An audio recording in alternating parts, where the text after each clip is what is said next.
Bună ziua, mă numesc Iulia Sanduc, sunt manager Credit Expert și vă invit să urmăriți un nou episod din seria Pe înțelesul tuturor, un concept demarat de Credit Expert, franciză Kiwi Finance. Subiectul discuției de astăzi îl reprezintă creditarea și arhitectura. Îi am alături de mine pe Maria Mihalce, arhitect. Bună! Și pe Adrian Stănescu, manager Credit Expert. Bună ziua!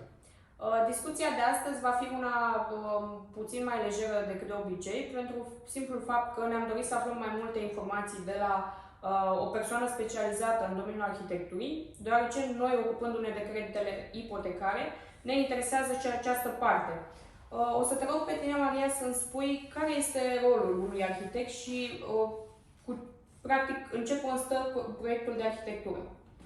Proiectul de arhitectură poate începe încă de la prima interacțiune pe care clientul o solicită cu arhitectul și se desfășoară într-o discuție liberă la început, prin care acesta poate identifica și încearcă să înțeleagă nevoile pe care clientul le are. Arhitectul vine întotdeauna în sprijinul clientului, astfel încât să poată lua cele mai bune decizii cu privire la spațiile de care are nevoie. De aici, mai departe, poate îndruma în absolut toate alegerile pe care le face în privința unui imobil. Deci, practic, un client poate apela la un arhitect încă de când își caută o locuință, încă de când își caută un teren pentru a construi o locuință. Exact. Arhitectul poate oferi consultanțe și în vederea obținerii unui teren. Nu știu, spre exemplu, vrei să-ți construiești o casă, însă nu știi de câți metri pătrați ai nevoie pentru a include toate spațiile de care tu ai nevoie. Da, mulțumesc. Vreau să-mi spui și tu, Adrian, te rog, care ar fi rolul unui broker de credite și să dezvolți puțin subiectul. Cum am mai vorbit și până acum, în seriile anterioare, rolul brokerului este similar, că de asta tot facem o paralelă între creditare și alte domenii. Este similar cu ce fac și celelalte persoane care sunt invitate în emisiunea noastră. De ce? Pentru că noi suntem practic vocea clientului în fața băncii și de multe ori traducătorul băncii în fața clientului. Pentru că vocea, să detaliez puțin, vocea clientului în fața băncii, adică practic luăm toate dorințele clientului și le expunem băncii așa cum vor ei să audă și cum vor să vadă lucrurile. Iar traducătorul băncii în fața clientului, pentru că sunt foarte mulți termeni, foarte multe condiții pe care clientul nu le știe, nu le înțelege chiar dacă ar avea contractul în față, iar noi venim să le explicăm pe înțelesul fiecăruia. Astfel, în momentul în care omul ia o decizie, se ia o decizie conștient și informat. Asta este rolul nostru, am mai spus-o și până acum. Sper să vin de fiecare dată cu detalii noi și ca lumea din emisiune în emisiune să înțeleagă exact rolul nostru pe piața de credite. Mulțumesc, Adrian. O să mă întorc cu o întrebare către tine, Maria, și anume, care crezi că ar fi motivul pentru care o persoană, un client, ar apela la un arhitect, la o echipă de arhitecți, în defavoarea unei echipe de muncitori necalificați? Știi că se întâmplă de obicei, oamenii iau o simplă echipă de muncitori și se gândesc că o să construiască cine știe ce casă. Cred că e nevoie de ceva mai mult, de o persoană specializată, ca să-ți iasă chiar proiectul așa cum ți l-ai dorit. Da, desigur. Este nevoie de o lucrare științifică, în primul rând legală, ca să poată fi autorizată corespunzător, ca să poți construi. Și pentru a obține această lucrare științifică, ai nevoie de un arhitect. Aceasta este prima condiție. Mai departe, arhitectul, după cum am spus și mai devreme, te ajută să iei cele mai bune decizii în vederea tuturor spațiilor de care ai nevoie și atunci relația între client și arhitect este una foarte valoroasă, asta mai ales dacă chiar îți dorești o anumită casă sau, nu știu, ai anumite vise pe care vrei să le împlinești în locuința respectivă. Da, bine, și bănuiesc că și un alt rol al tău ar fi acela de a avea grijă că locuința respectivă va rezista în decursul la, nu știu, 10, 20, 30 de ani. Să nu ai probleme, nu știu, cu ce poate avea probleme cu termoizolație, cu, nu știu, am mai auzit termeni de la tine, de-aia tot insist asupra lor. Da, sigur că da. Sunt anumite detalii tehnice care sunt luate în considerare la fiecare proiect, evident. Sunt calcule făcute pe fiecare proiect tehnic, de aceea e atât de importantă această interacțiune între client și arhitect, chiar dacă clientul poate primi tot felul de sfaturi de la prieteni și de la constructori pe care îi cunoaște sau vrea să-i cunoască, doar prin intermediul arhitectului el reușește să armonizeze toate informațiile astea într-un proiect care să-i aducă lui, nu știu, ceea ce își dorește. Exact, ceea ce și-a dorit la început. Știu că sunt și articole în lege care nu-ți permit, nu știu, o anumită distanță de la casă până la gardul vecinului și așa mai departe. Tot de acest aspect vă ocupați voi. Da, bineînțeles. O primă discuție cu clientul, mă rog, după ce se alege terenul, dacă este vorba despre o construcție nouă, după ce se alege terenul, Vă uitați pe plan, practic, nu? Și în funcție de asta stabiliți. Eu dacă sunt clientul, nu știu, și vin la tine și spun am găsit un teren în afara Bucureștiului de o suprafață X și vin cu planul respectiv la tine.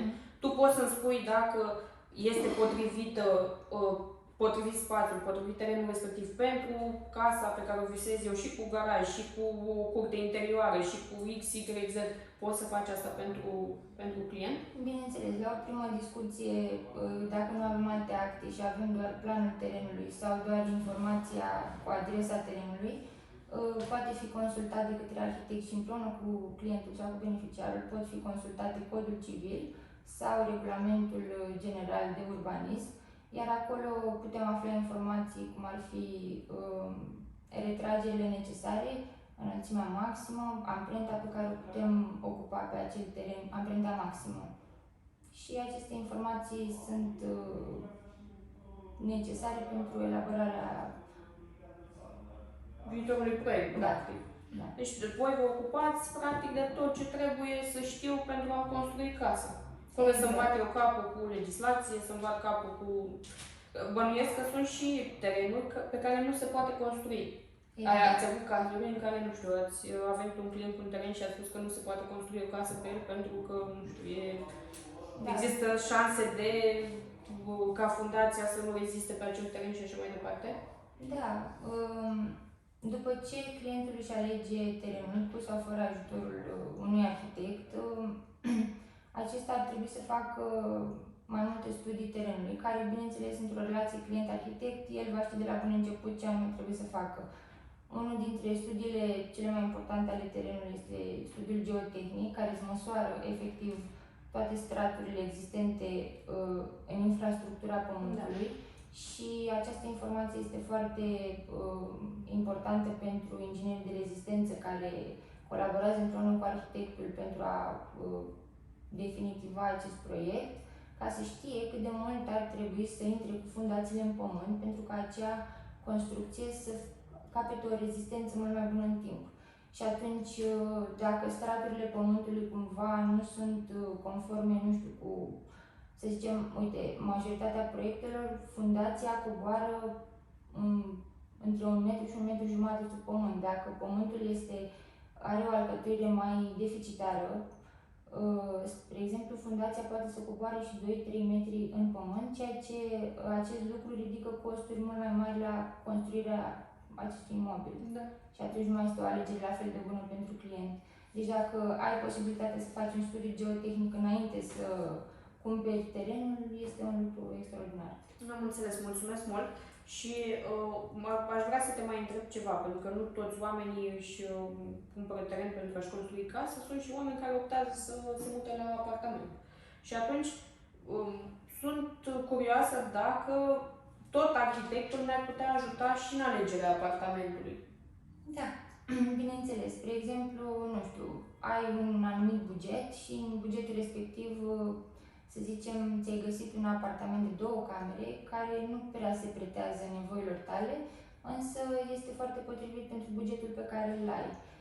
În momentul respectiv poți apela la o discuție cu un arhitect care îți poate oferi mai multe variante, mai multe configurări ale acelui spațiu pe care tu, ca și client, poate nu le vezi și poți transforma acel spațiu chiar într-un spațiu dedicat nevoilor tale.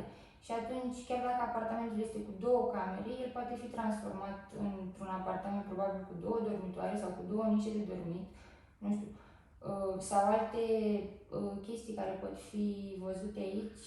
Spre exemplu, sunt anumiți oameni care caută o zonă de zi mai mare sau o bucătărie mai mare sau anumite spații de depozitare și de cele mai multe ori pe piață nu găsim exact aceste specificații în apartamentele deja construite.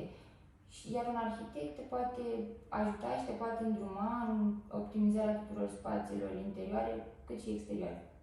Bine, și bănuiesc că poți oferi consultanță și în ceea ce privește blocul în care se află apartamentul, că poate subsolul nu este tocmai ok, poate acoperișul nu este tocmai unul făcut corespunzător și ar putea avea probleme cu timpul în apartament. Exact. Într-o discuție cu arhitectul pot fi identificate o multitudine de vicii ascunse și pot fi solicitate multe alte studii de specialitate pentru a identifica, spre exemplu, punțile termice. Acesta este un subiect rar dezbătut de cei care vând astfel de apartamente. Spre exemplu, sunt foarte multe apartamente în blocuri vechi care nu sunt anvelopate. Și atunci există foarte multe pierderi de căldură, chiar dacă ne bucurăm că plătim un preț mai mic pentru acel apartament, în timp toate costurile vor fi mult mai mari și nu o să existe această sustenabilitate în alegerea pe care o facem. Am înțeles. Mulțumesc mult. Vreau să te întreb, Adrian, dacă ai ceva de completat sau dacă ai întrebări pentru Maria? Completări, nu pot să zic câteva paralele, nu neapărat completări. Pot să zic că paralelele respective sunt fix pe subiectele care mă interesau și anume, clar, în momentul în care avem informațiile pe care tu le-ai dat mai devreme, cel puțin oamenii care se uită, oamenii care conștientizează, oamenii care înțeleg și genul de oameni care nu, dacă s-au îmbolnăvit, fac 6 ani medicină ca să se trateze singuri, și genul de oameni care se duc la doctor și cer sfatul unui specialist. Asta, practic, îmbină cam toate domeniile. În momentul în care ai nevoie de un specialist, ar fi ideal să îl găsești cam în orice domeniu. Cum este un arhitect, cum este un broker de credite, cum a fost în ediția trecută un broker de pe bursă, cum acum 2 ediții a fost un specialist de marketing, cum este un agent imobiliar, cum a fost în primul episod al nostru și cel mai drag invitat al nostru, Cătălin. Este foarte important ca în momentul în care iei anumite decizii importante în viața ta, costisitoare, bineînțeles, că și cumpărarea unui mobil, și cumpărarea unui, nu știu, autoturism sau construirea unui bloc sau orice lucru pe care tu vrei să-l faci, este important să te sfătuiești cu cineva, pentru că în momentul ăla valoarea sumelor pe care tu le scoți din buzunarul tău sunt destul de mari și e important să știi că le investești corect. Tocmai de asta e foarte, foarte ok și lumea să înțeleagă. Sper că ușor cu ceea ce facem noi în momentul de față să dăm încredere oamenilor să apeleze și la specialiști și să vorbească cu ei, pentru că în momentul în care iau o decizie, decizia respectivă să fie 90%, dacă nu 100% convinși că este cea mai bună decizie. Și cam astea au fost paralele făcute cu episoadele anterioare și cu ce ai spus tu mai devreme. Sper ca prin episoadele astea să aducem încrederea asta necesară pentru a apela și la noi și la ceilalți care au fost până acum aici și care o să mai fie de acum încolo. De cele mai multe ori oamenii se feresc să apeleze la un arhitect din cauza că au senzația că o conversație cu acesta costă. Într-adevăr, poate să coste, însă o primă conversație, un apel telefonic și o stabilire a unei întâlniri fizice, de cele mai multe ori nu costă absolut nimic și te poate salva din a face o alegere care să nu fie potrivită nevoilor tale. Da, asta e și nu neapărat în cazul nostru, pentru că noi nu suntem, noi în momentul în care avem o relație cu clientul nu avem costuri. Am mai explicat o dată, sper să rețină oamenii că explic de fiecare dată. Noi suntem funcționăm ca niște angajați ai băncii. Practic ăsta e cel mai bun exemplu pe care pot să-l dau. Și nu avem costuri vis-a-vis de client, dar, repet, când vine vorba de o investiție de, nu știu, 100.000 de euro, nu cred că impedimentul sunt câteva sute sau câteva mii de euro pe care mai investești pe lângă pentru a fi convins că în momentul în care ai făcut alegerea, este alegerea potrivită. Da? Asta vorbesc și e raportat la orice domeniu. Mai ales la domeniile noastre, în care, cel puțin, partea de creditare nu reprezintă niciun cost, practic, pentru oameni. Partea de creditare nu reprezintă niciun cost. Suntem niște buni traducători în ceea ce reprezintă dorințele băncii și niște buni reprezentanți ai clientului în fața băncii. Pentru că, de obicei, și asta vorbeam în partea cu marketing, oamenii au mereu tendința de a explica corect lucrurile sau a exprima corect ce-și doresc. Și tocmai de aia spun că noi suntem niște buni traducători. Pentru că în momentul în care clientul vine la noi, noi încercăm să ne dăm seama din toate informațiile pe care el ni le dă, chiar dacă nu sunt foarte concrete, cam ce își dorește. Și cu chestia asta să mergem în fața băncii și să o susținem până în momentul în care persoana respectivă practic obține creditul dorit. Sau fac lucruri imposibile, care cumva adunate nu se pot aduce ușor oamenii cu picioarele pe pământ, cum am fost și în relația cu tine, când am plecat de la un credit de 100 și am ajuns totuși la niște credite, am ajuns la niște sume mult mai realiste. Da, pentru asta îți mulțumesc foarte mult. Chiar m-a ajutat să fac cea mai bună alegere. Cu drag. Asta e rolul nostru. Sper ca toată lumea să înțeleagă că rolul nostru nu este neapărat de a vinde un credit scump, de a face comisioane cât mai mari. Rolul nostru este și de a explica omului, ok, te înham la ceva prea mult pentru tine, da? Să faci niște calcule cu omul respectiv, să vezi ce perspective are. Practic, noi asta am făcut în momentul în care am început să vorbim. Să vedem ce venituri avem, ce perspective avem, dacă mai există cineva care poate să ne ajute în plata ratelor și până unde să mergem cu ratele respective. Și ușor am ajuns la ideea de a merge pe creditul ăsta, pe apartamentul pe care ulterior l-am regăsit și să nu mai mergem pe niște costuri foarte mari.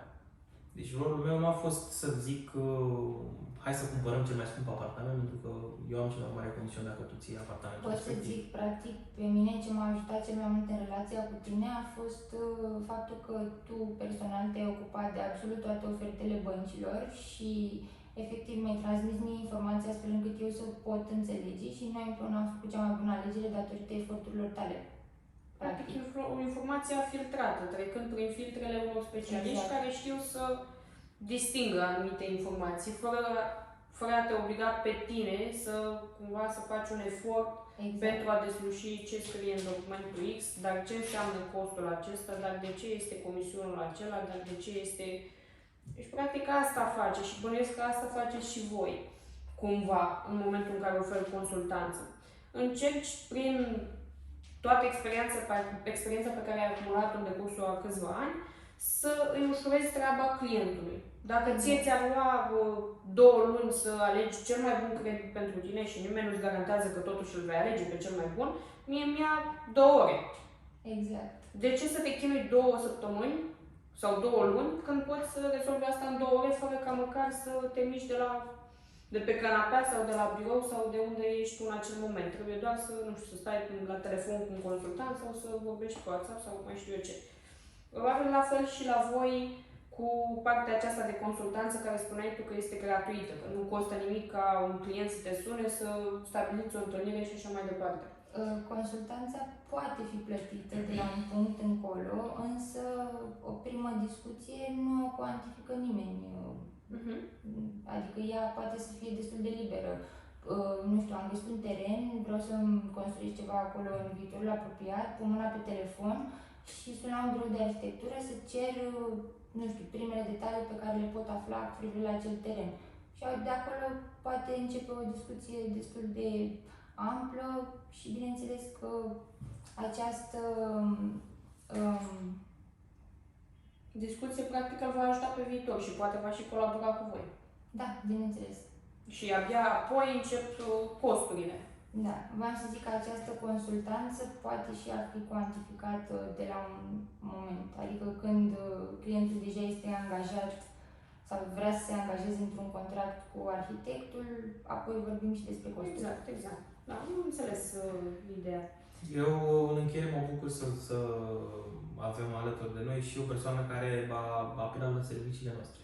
Deci, cred că e cel mai bun lucru pe care am putut să-l facem, faptul că am reușit să unim cele două domenii, să vorbim de amândouă și să avem și o persoană care chiar a trecut prin experiența cu noi și sper ca oamenii să vadă lucrul ăsta și să înțeleagă că orice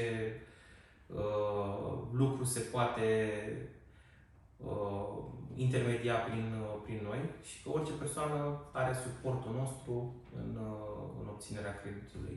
Da, și în încheiere aș vrea să adaug și eu faptul că oamenii ar trebui totuși să nu se mai gândească la costuri, atât în ceea ce ne privește pe noi când primim toate acele întrebări cât ne costă, care este comisionul și așa mai departe. Am tot repetat că la noi comisionul nu există, practic este zero.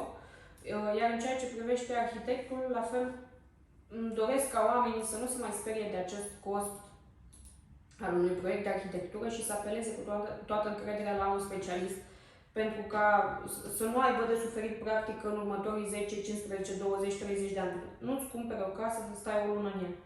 Asta e... Da, e problema generală a noastră sau probabil nu pot să mă raportez în afară, ci pot să mă raportez la ce se întâmplă la noi în țară. Problema generală a noastră este că ne dorim lucruri scumpe pe bani puțini, asta unul la mână. Și doi este că mulți cred că știu mai multe decât știu de fapt. Cam asta e problema Și că ne pricepem la toate. Da, că ne pricepem la toate și că știm câte puțin din fiecare domeniu. Dar uite, putem să luăm un exemplu. Singurul pe care pot să-l dau și singurul pe care l-am testat pe propria pele este pe exemplu germanilor care au oameni, eu am fost într-un serviciu în Germania, asta pot să spun. Sunt oameni, fiecare specializat pe bucata lui. Unul știe să repare ușa de dreapta, altul pe aia din stânga. Da, Unul știe să repare, nu știu, portbagajul, altul capota. Deci nu toată lumea știe să facă toate piesele mașinii. Fiecare se ocupă de câte o piesă, pentru că ei asta au învățat să facă. Și la asta se pricep cel mai bine. Corect, da. Ar fi ideal să se aplice și la noi acest principiu. Da. Dacă mai aveți completări, vă rog, sau întrebări? Suntem ok. Da? Okay. Să apeleze cu încredere la arhitecți, absolut toți oamenii care vor să-și aleagă o locuință, care vor să-și construiască ceva, pentru că de la o primă discuție începe, nu știu, adevărata călătorie. Vă mulțumim că ne-ați urmărit și pregătim cu drag și următorul episod. O zi frumoasă! O zi frumoasă!